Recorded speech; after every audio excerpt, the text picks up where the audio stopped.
শীতকাল মানে ফুলের আমেজ, এত সুন্দর একটা জায়গা।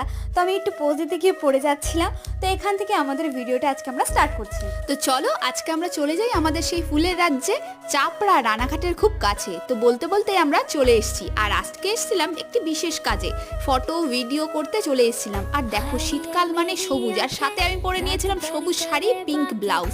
তো দেখো এখানটায় আমি ফটোশ্যুট শুরু করে দিয়েছিলাম। এই জায়গাটা না আমার বেশ দারুণ এসেছে, আর ফটোগুলোও দারুণ এসেছে। আমার তো খুব ভালো লেগেছে এই জায়গাটা।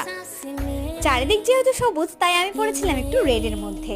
তো দেখো আমাকে কেমন লাগছে অবশ্যই কমেন্ট করে জানাও। আর জায়গাটা এত সুন্দর, এত সুন্দর সুন্দর ফুল ফুটেছে, তোমরাও কিন্তু চাইলে যেতে পারো। খুবই সুন্দর জায়গা। আর তোমরা কে কে কেমন সাজছো, শীতকালে কেমন ঘুরছো আমাদের কমেন্ট করে জানিও। আর আমাকে বলো কেমন লাগছে দেখতে। শাড়ি পরেছি, তারপর একটু চটপটি খেয়ে নিলাম, খিদে পেয়ে গেছিলো তো খেয়ে নিলাম। দারুণ টেস্ট, সেই ছোটবেলার কথা মনে পড়ে গেল। তারপর আমরা বাড়ি চলে আসলাম, তারপরে চা খেয়ে নিলাম।